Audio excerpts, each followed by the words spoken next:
Hello everyone, this is पूजा। मैंने अब तक आप लोगों को अकाउंट का चैप्टर 3 डिस्कस किया है गुडविल चैप्टर से, और आज से मैं स्टार्ट कर रही हूँ इकोनॉमिक्स। जैसा कि आप अपने स्क्रीन में देख सकते हो, चैप्टर 1 जो है माइक्रो इकोनॉमिक्स एंड इंट्रोडक्शन है। तो मैं उम्मीद करती हूँ कि आप सभी कोई अच्छे होंगे, और जितने भी मैंने वीडियो बनाए हैं पार्ट 20 तक बनाया है, 1 से लेकर 20 तक, जहाँ पे मैंने डॉक्टर एस.के. सिंह के बुक को फॉलो किया है लाइन बाय लाइन, जो कि आपका लेटेस्ट 2020 एडिशन का है वो। और पूरे एग्जाम्पल मैंने डिस्कस करे हैं with a objective question, with a short answer question. आप प्लीज़ जाकर उसको देखिए।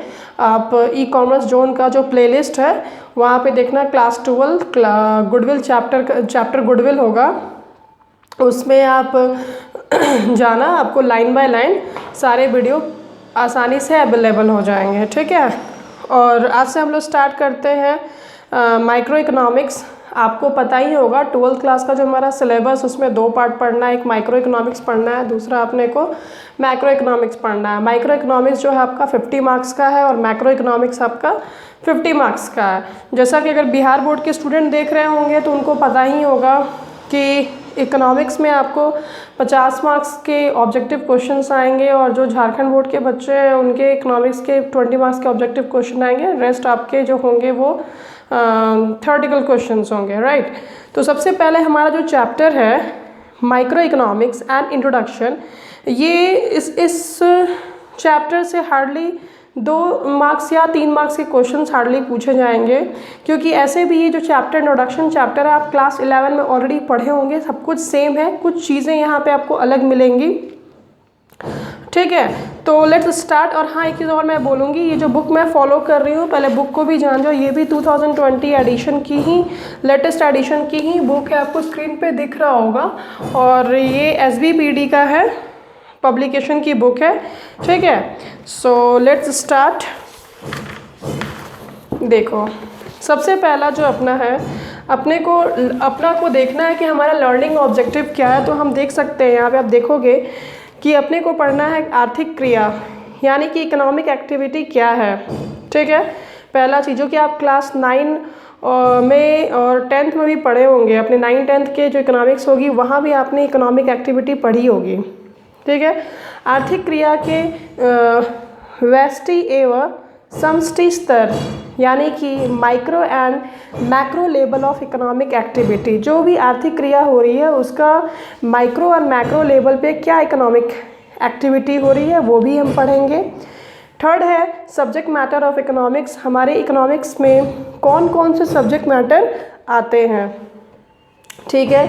फिर 1.4 में कहता है कि अपना ये अर्थशास्त्र की प्रकृति, अर्थशास्त्र का क्या प्रकृति है, यानी कि नेचर ऑफ इकोनॉमिक्स, और वास्तविक बनाम आदर्श विज्ञान, ये पढ़ना है। और ये एग्ज़ाम में आपका आता भी है, पॉजिटिव वर्सेस नॉर्मेटिव साइंस, ठीक है। और उसके बाद है आपका सूक्ष्म अर्थशास्त्र परिभाषा, यानी कि माइक्रो इकोनॉमिक्स डेफिनेशन। यहाँ पे कुछ लगा हुआ है या मतलब प्रिंट नहीं हुआ है, डेफिनेशंस।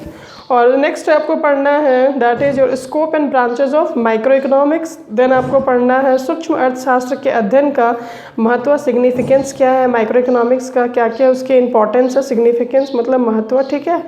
और आर्थिक विश्लेषण की परिसीमा, इसकी लिमिटेशन क्या है, माइक्रो इकोनॉमिक्स का कहीं पर एक लिमिटेशन आपको मिलेगा। लिमिटेशन कहने का मतलब यहाँ पे डिसएडवांटेज नहीं है, मतलब एक सीमा हो जाएगी कि इस सीमा के आगे माइक्रो इकोनॉमिक्स को आप स्टडी नहीं कर सकते हो, ठीक है। एंड देन आपके पास क्विक रिव्यू ऑफ चैप्टर है, एंड देन क्वेश्चन आंसर है, वो सब बात की बात है। तो फाइनली हमारे पास 8 पॉइंट है जो कि इस पर्टिकुलर चैप्टर में अपने को पढ़ना है। और अपने स्क्रीन पे आप देख सकते हो जो हमारा पहला जो है टॉपिक है आर्थिक क्रिया। आर्थिक क्रिया अभिप्राय, इकोनॉमिक एक्टिविटी मीनिंग। आर्थिक क्रिया से आप क्या समझते हो? देखो, यहाँ जो किताबी लैंग्वेज है वो तो पढ़ना ही है अपने को। और एक बात मैं आपको ओपनली बोल दूँ, मैक्सिमम आप क्लास 9-10th में या 8-7 में आपके गार्जियन हैं, आपके टीचर्स हैं, वो और अभी भी बहुत लोग बोलते हैं कि आपको अपने शब्दों में लिखना है, हर चीज़ अपने शब्दों में लिखना। There is no doubt answer आपको एग्ज़ाम में अपने शब्द में ही करने हैं, बट ध्यान दीजिएगा बचकाना शब्द आप इस्तेमाल करोगे तो उससे आपका एग्ज़ामिनर खुश होकर आपको मार्क्स नहीं देगा। आप जो पढ़ने जा रहे हो अर्थशास्त्र, यहाँ पर जो टेक्निकल वर्ड है, जो इकोनॉमिक्स के जो वर्ड हैं, उसको आपको हर हाल में यूज़ करना है। अगर आप अपने मन से जो बेतुका हम लोग जो भाषा जो यूज़ करते हैं, अगर उस तरह की लैंग्वेज आप इस्तेमाल करोगे, कॉपी आंसर शीट में लिखोगे, you are not going to good marks, आपको अच्छे मार्क्स नहीं मिलने वाले हैं। जो टेक्निकल लैंग्वेज है वो आपको हर हाल में इस्तेमाल करना ही पड़ेगा। तो मैं आपको यही सजेशन दूंगी, एडवाइस दूंगी कि आप बेटर है बुक को फॉलो करो, अच्छे से line by line go through करो। आप लकी हो कि मैं आपको हिंदी मीडियम की बुक से बेसिकली पढ़ा रही हूँ। अगर आप मेरे ई-कॉमर्स जोन में जाकर देखोगे तो मैंने लास्ट ईयर स्टार्ट भी किया था, मैक्रो इकोनॉमिक्स का पूरा इंग्लिश में स्टार्ट किया हुआ था। तो होता क्या है कि इंग्लिश में सिर्फ सीबीएसई वाले ही बच्चे पढ़ पाते हैं, और जो स्टेट बोर्ड के बच्चे होते हैं उसमें बहुत ही कम बच्चे होते हैं वो इंग्लिश मीडियम के माध्यम से एग्ज़ाम लिखते हैं। मैक्सिमम जो स्टेट बोर्ड के जो बच्चे होते हैं वो ज़्यादातर हिंदी माध्यम से लिखते हैं, उन्हें बहुत परेशानी होती है। So for them I am trying to go through the in Hindi language, ठीक है। सो मैं आपको यही बोलूँगी कि आप पूरा बुक को फॉलो करो लाइन बाय लाइन, ठीक है। चलो देखो, आप 9th-10th में आर्थिक क्रिया का मतलब पढ़े। देखो, आर्थिक क्रिया जो आपकी मदर घर में काम करती हैं वो एक क्रिया तो है, लेकिन हम कैसे कंफर्म करें कि वो आर्थिक क्रिया है कि नहीं है? सिंपल है, यहाँ पर जिस क्रिया में, जिस एक्टिविटी में जहाँ पर मनी इन्वॉल्वमेंट रखता है, जहाँ पे गिव एंड टेक इन्वॉल्वमेंट रखता है, वो सिंपली सी बात है इकोनॉमिक एक्टिविटी होगी। अगर आपकी मदर आपके लिए खाना पका रही हैं, your mother is cooking for you, पूरी फैमिली के लिए खाना पका रही है, क्या आप अपनी मदर को वेजेस एंड सैलरीज देते हैं? नहीं। तो वो जो घर में काम कर रही हैं, जो भी घरेलू काम कर रही है, डोमेस्टिक वर्क कर रही हैं, वो आर्थिक क्रिया नहीं है, क्योंकि वो होना चाहिए। अगर वो ना करे तो आपका घर पूरा अस्त व्यस्त हो जाएगा, राइट। लेकिन अगर आपकी मदर कोई रेस्टोरेंट चला रही हैं, कोई होटल ओपन करके वहाँ पे सर्विसेज दे रही हैं, जो भी ग्राहक आ रहे हैं उनको सर्विसेज प्रोवाइड कर रही हैं, और वो ग्राहक जो भी चीज़ें कंज्यूम कर रहे हैं, कस्टमर जो भी ले रहे हैं, और वहाँ पे आपकी मदर वो पैसे चार्ज कर रही हैं, शी इज़ अर्निंग इनकम, तो वो क्या हो जाएगा? इकोनॉमिक एक्टिविटी हो जाएगा। समझ में आई बात? बस और कुछ नहीं है। आर्थिक क्रिया अर्थशास्त्र की अध्ययन सामग्री है। सबसे पहला चीज़ जो ये आर्थिक क्रिया है, ये जो तुम्हारा वर्ड बोल रहा है कि ये आर्थिक क्रिया जो है ये इकोनॉमिक्स का यानी कि अर्थशास्त्र क्या है? सब्जेक्ट मैटर का एक महत्वपूर्ण घटक है, ठीक है, एक महत्वपूर्ण कंपोनेंट है। किसका? इकोनॉमिक्स का एक सब्जेक्ट मैटर है, ठीक है। असीमित आवश्यकताओं, अब यहाँ पे एक वर्ड आपको नया मिला, असीमित आवश्यकताओं। देखो यहाँ पे हम जो इंसान हैं, हम जो मानव जाति हैं, हमारी जो नीड होती है, हमारी जो आवश्यकता होती है वो असीमित होती है। कभी हमारा नीड अंत पर नहीं आता है, ठीक है। हर एंगल से, चाहे वो कोई भी लेवल का किसी भी क्लास का कोई भी आदमी, वो हमेशा यही चाहेगा कि इससे और मुझे कुछ हो। तो हमारी जो आवश्यकताएं होती है वो क्या होती है? असीमित होती है। तथा सीमित साधन, हमारी जो साधन है, हमारे पास साधन के मामले में अगर आम लैंग्वेज में हम बोले, जो आपके फादर सैलरी कमाते हैं, जो आपके फादर बिजनेस में इनकम करते हैं, ठीक है, ये मैंने एक एग्जांपल दिया। एक्चुअली इकोनॉमिक भाषा में जो साधन है वो अलग है, वो 4 चीज़ें मैं बताऊंगी वो क्या है, ठीक है। अब आपके फादर की एक लिमिट सैलरी है, 20,000 रुपये आपके फादर कमाते हैं। उस 20,000 के पर मंथ के बजट में उनको डिसाइड करना होगा कि अपने बच्चे को किस एजुकेशन, कौन से स्कूल में भेज सकते हैं, कैसे घर में रहना है, कौन से कपड़े पहनने हैं, कितना अफोर्ड कर सकते हैं फॉर लिविंग, खाना पीना कैसा मेंटेन कर सकते हैं, उसमें सेविंग भी करना है उनको, ठीक है। तो यहाँ पे चीज़ें क्या हो रही हैं? 20,000 आपका क्या एक सीमित साधन है, और जो आवश्यकता आप देख रहे हो, बच्चों को एजुकेशन देना है, बच्चों को खाना भी देना है, बच्चों को पढ़ाई लिखाई भी देनी है, आपका घर भी चाहिए, कपड़ा भी चाहिए, और बेसिक जो सुविधाएं होती हैं वो भी आपको चाहिए। तो आवश्यकता तो बहुत है, लेकिन साधन यहाँ पे तो 20,000 है ना, जो करना है 20,000 के ही अंदर करना है। अगर आपके फादर बिजनेस कर रहे हैं, इनकम है, तो ऐसा थोड़ी है कि इस महीना आप 1 लाख कमा रहे हो, अगले महीना आप 1 करोड़ कमा लोगे, ऐसा थोड़ी होता है। ऐसा नहीं होता कि बिजनेस में एकदम अचानक से बूम कर गया, ठीक है। तो आपके जो साधन होते हैं सीमित। अब इकोनॉमिक्स में क्या देखो साधन है, लैंड, हमारा जो ज़मीन है, ऐसा थोड़ी है कि हमारा अर्थ बड़ा होते जा रहा है, उल्टा क्या हो रहा है, पानी आ रहा है, ठीक है। हमारा जो भूमि जो एरिया है वो क्या हो रहा है, घट रहा है, डे बाई डे वो घट रहा है, ठीक है। तो हमारा लैंड तो बढ़ नहीं रहा है, लैंड तो सीमित है, राइट। दूसरा अपना पूंजी, हमारे पास जो कैपिटल है, पूंजी है, ऐसा थोड़ी है कि हमारे पास पेड़ लगे हुए पैसे मिल रहे हैं पेड़ से, ऐसा तो नहीं है। हाँ, अपने देश के पास क्या है, पूंजी की बहुत कमी है, ठीक है, पैसे हमारे पास कम है। नेक्स्ट आपके पास क्या हो गया, लेबर। देखो अब बोलोगे मैम बहुत सारे लेबर है, गवर्नमेंट तो जॉब ही नहीं दे रही है। थिंग इज़ दैट कि लेबर आपके पास कैसे है, स्किल्ड है कि अनस्किल्ड है। आई एम टेलिंग यू, मैं आपको ओपनली बता रही हूँ कि हमारे पास जो इंडिया में जो लेबर है ना, जो काम करने योग्य जो है, परफेक्शन जिनमें है, वो हार्डली 10% है। Skilled people you can say that only the 10% we have, ठीक है। तो हमारे पास जो साधन है, लैंड, लेबर, कैपिटल, वो कहीं ना कहीं क्या है, सीमित है।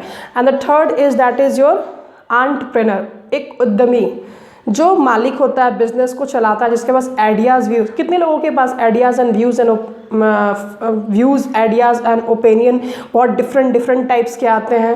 व्हाट्सअप क्या बहुत लोगों ने बना दिया, माइक्रोसॉफ्ट क्या बहुत लोगों ने बना दिया, गूगल बहुत लोगों ने बना दिया, ऐसा नहीं है। मतलब ये जो आइडियाज़ है, जो एक आपके पास जो आइडियाज़ और इनोवेटिव जो चीज़ें आती है, वो आइडियाज़ और इनोवेटिव वाले जो लोग हैं वो बहुत कम है दुनिया में, ठीक है। तो कहने का मतलब है कि हम मानव जाति की आवश्यकताएं क्या होती हैं, असीमित होती हैं, और सीमित साधन, ये 2 वर्ड क्लियर हो गया। असीमित आवश्यकताओं तथा सीमित साधनों से जुड़ी हुई, इस मामले से जुड़ी हुई और इस मामले से जुड़ी हुई सभी आर्थिक क्रियाएं, जितने भी आर्थिक क्रियाएं होते हैं, अर्थशास्त्र की अध्ययन सामग्री के अंतर्गत सम्मिलित की जाती है। मतलब जितनी भी असीमित आवश्यकताओं से रिलेटेड चीज़ें हैं, जितनी भी सीमित साधनों से रिलेटेड चीज़ें हैं, वो सारी की सारी, वो सभी की सभी आर्थिक क्रियाएं हम कहाँ पे स्टडी करते हैं। एक सब्जेक्ट मैटर है ये इकोनॉमिक्स का, ठीक है। इंग्लिश में कहता है all economic activity arising out of unlimited want, वही जो अनलिमिटेड, यहाँ पे जो असीमित आवश्यकताओं बोल रहा है वही अनलिमिटेड वांट है। एंड स्कार्स मतलब कमी, means are included in the subject matter of economics, ठीक है। अब देखिए यहाँ पे इस तरफ में आप देखोगे, देख लो एक बार स्क्रीन पे आ रहा है कि नहीं। हाँ,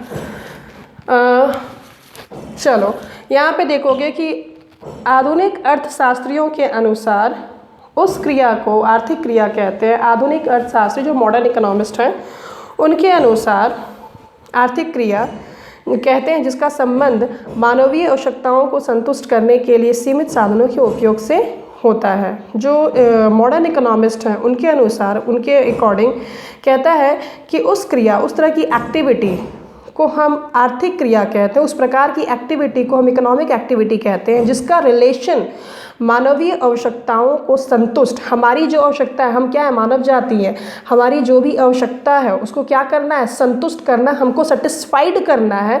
करने के लिए जो भी सीमित साधन का हम उपयोग से होता है। हमारे पास जो भी लैंड है, जो भी कैपिटल है, जो भी लेबर है, जो भी एंटरप्रेन्योर है हमारे पास है, ठीक है ना, ये 4 हमारे पास जो सीमित साधन है, ठीक है, इसका हम उपयोग करके अपने आप को क्या करते हैं, संतुष्ट करते हैं किसी न किसी आर्थिक क्रिया के द्वारा। सभी आर्थिक क्रियाएं आय सृजित नहीं करती। हाँ, ये लाइन बहुत इंपॉर्टेंट है। जो भी देखो आर्थिक क्रियाएं क्या है वो आपको नीचे दिख जाएगा, हम लोग पढ़ेंगे। Kinds of economic activity basically 4 होते हैं, कंजप्शन, प्रोडक्शन, एक्सचेंज और इन्वेस्टमेंट। तो जो कंजप्शन, प्रोडक्शन, एक्सचेंज और इन्वेस्टमेंट है, इन चारों में से सभी के सभी इनकम जनरेट नहीं करती हैं। अर्थात यह आवश्यक नहीं है कि आर्थिक क्रिया द्वारा सदैव आय का सृजन हो। ज़रूरी नहीं कि जो भी आर्थिक क्रिया है उससे हमेशा इनकम जनरेट हो। आर्थिक क्रिया में आय का सृजन हो भी सकता है और नहीं भी हो सकता। उदाहरण के लिए उपभोग that is called a consumption.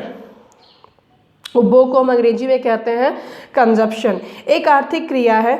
किंतु ये जो कंजप्शन है ये क्या है? एक आर्थिक क्रिया है। आपने कोई सामान को कंजप्शन किया, उसके बदले में अगले को पैसा दिया होगा ना, ठीक है, एक आर्थिक क्रिया है। किंतु वस्तु के उपभोग द्वारा आय का सृजन नहीं होता है। जैसे आपने उस चीज़ को जैसे उपभोग किया तो आपकी इनकम तो जनरेट नहीं हुई वहाँ पर, ठीक है। तो ये चीज़ आप ध्यान में रखिएगा, ऐसे क्वेश्चन आ सकते हैं, ठीक है, कि क्या सभी के सभी आर्थिक क्रियाएं आय का सृजित करती हैं कि नहीं करती हैं, कौन आर्थिक क्रिया है जो आय का सृजन नहीं करती है।